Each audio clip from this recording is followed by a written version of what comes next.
last week, Northwestern had this concert with Lil Uzi Vert. I don't know if you know who that is. He's like the All My Friends Are Dead, going through my head, something, All My Friends Are Dead. Anyway, he uses the N-word profusely, like a ton, and there was an email sent out to students who went to this concert saying, you don't have a right to use this word, which I 100% agree with. Like, as a white person, I don't have any right. I haven't, until reparations are paid, until there's some sort of giving back, there's no right. But what do you say to, I don't know what to do when I hear my friends using this word in a song. I don't know what to do when it's all the time.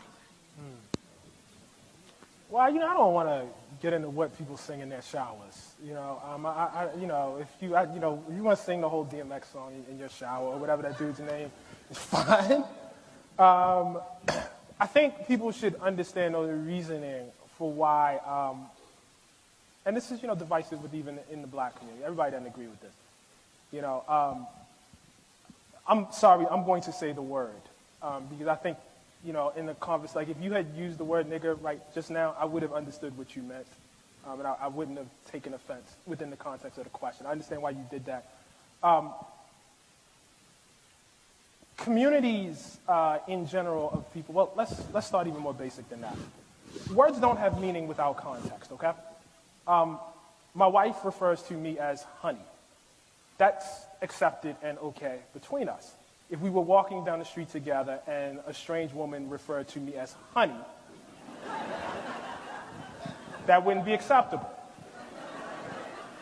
The understanding is I have some sort of relationship with my wife. Hopefully I have no relationship with this strange woman.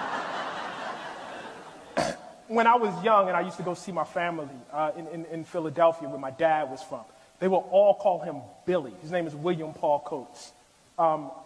No one in Baltimore called him Billy. And had I referred to my father as Billy, that probably would have been a problem. That's because the relationship between myself and my dad is not the same as the relationship between my dad and his mother and his sisters who he grew up with, right? We understand that. It's the same thing with words within the African-American community or within any community. My wife, with her girlfriends, will use the word bitch. I do not join in. I don't, say, hey, I don't do that. I don't do that. And perhaps more importantly, I don't have a desire to do it. You understand? A while ago, Dan Savage was going to have this show that he was going to call Hey Faggot. I'm not going to yell faggot at Dan Savage. That's not my relationship with the LGBT community. And I understand that, and I'm okay with that.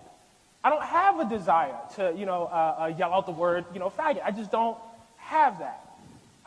The question one must ask, if that's accepted and normal for groups of people, we understand that, it's normal, actually, for groups to use words that are derogatory in an ironic fashion. Why is there so much hand-wringing when black people do it?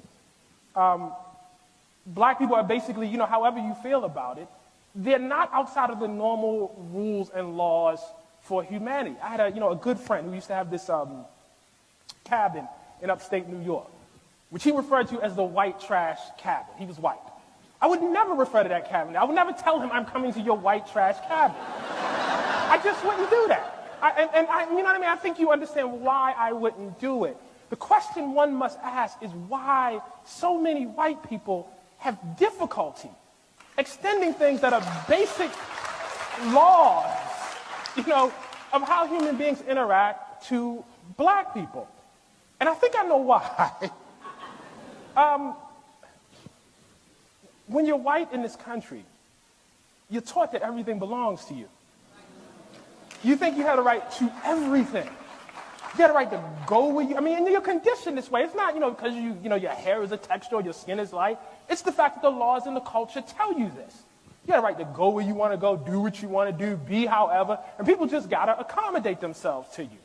So here comes this word that, you feel like you invented. And now somebody will tell you how to use a word that you invented. Why can't I use it? Everyone else gets to use it. You know what? That's racism that I don't get to use it. That's racist against me. You know, I have to inconvenience myself and hear this song and I can't sing along? How come I can't sing along? You know what I mean? And I think, for white people, I think the experience of being a hip-hop fan and not being able to use the word nigga is actually very, very insightful. It will give you just a little peek into the world of what it means to be black. Because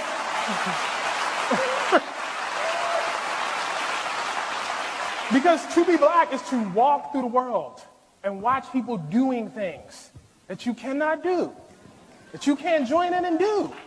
And so I think there's actually a lot to be learned from refraining.